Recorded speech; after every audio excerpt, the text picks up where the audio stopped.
Good afternoon to everyone. So my name is Jasprit Singh and today I'm going to deliver my topic on natural vegetation.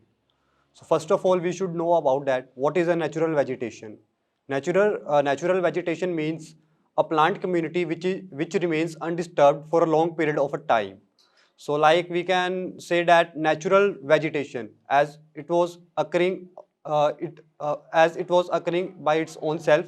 So it is a natural and it is green in a color. So we called it vegetation. So it is called a natural vegetation.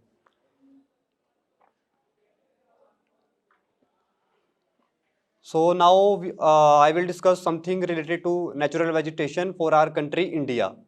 So India is a country having a lot of vegetation. It is having a variety of vegetation. So Himalayan height are marked with the temperate vegetation. As we can see that Himalayan is at the top of the glacier. So we can see that it is having a temperate vegetation. Temperate vegetation occur in an area which is cold in nature.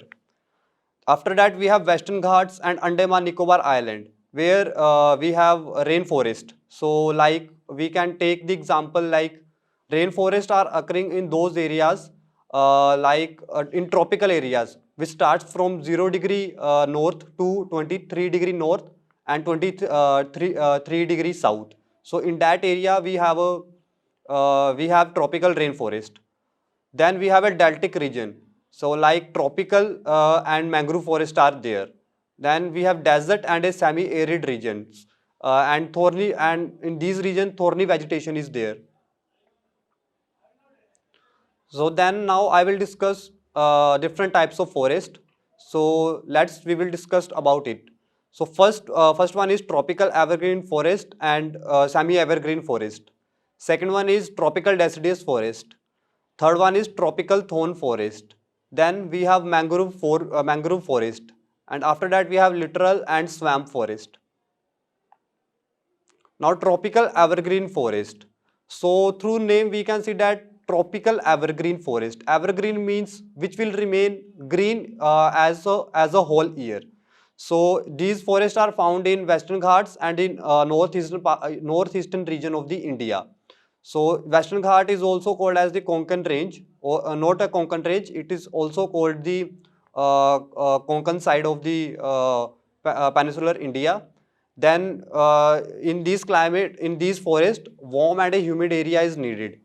So in these areas, rain is more than 200 centimeter, and temperature which we need for this forest to grow is 22 degrees Celsius. After that, trees reaches to 60 meter or above.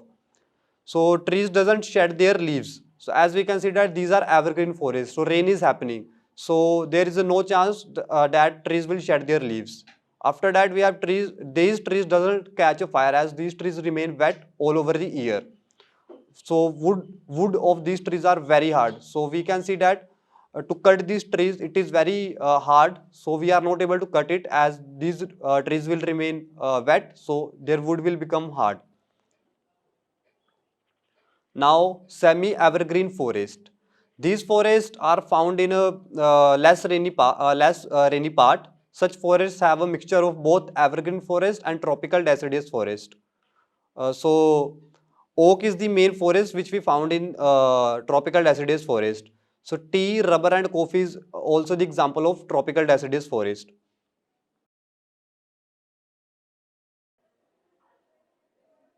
Now we will discuss about tropical thorn forest. So through this we can understand that these forests are those forests which occur. These forests are those forests which occur below 50 centimeter of rainfall. So we can take the example of Rajasthan. As we can see that there are those trees which is having no leaves at all. Shrubs are found there. So cactus tree is there. So means no life, there is no life, no species are also there found in tropical thorn forest. Heavy variety of grasses and shrubs are there, include semi-arid and southwest Punjab and Haryana. Rajasthan, MP, Gujarat and Madhya Pradesh are also the example of tropical thorn forest.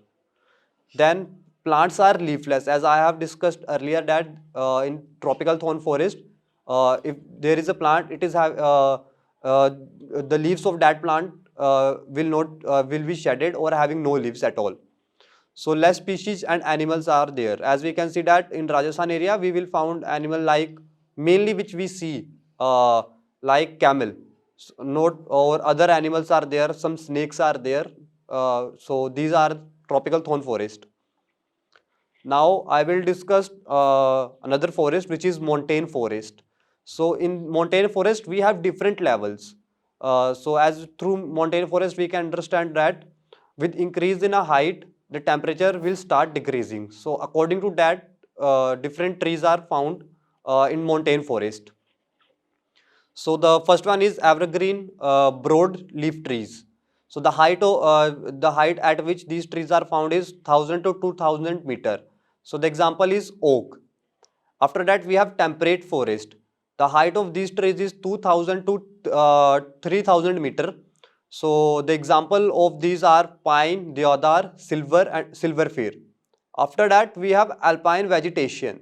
So the height of these trees are 3600 meter, and in these we find silver fir uh, uh, and pine.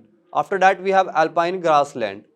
So in these the height of these trees is 4500 meter. So grasses are found in these, and above this we have only snow covered areas, nothing grows there, and very less species are found in montane forest.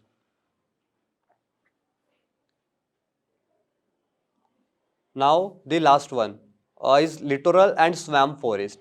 So through this we can understand that littoral and swamp means a area which is full of mud. Mud are found and water is also there. A wetland, it is a type of a wetland. So these are found near seashores. As we can see that sea is going, and the uh, as we can see that the aside of the seas we have seashores, and there we have trees also which are mangrove, and it grows at river estuaries of India. So it grows like we have estuaries. So there we have this type of forest. So spongy tissues are there which will helps the trees to take breath under the water. So example of littoral and swamp forest is Sundarban forest. So at last I want to say that you all have understood that what is a natural vegetation and types of forest. So this is from my side. Thank you to one and all.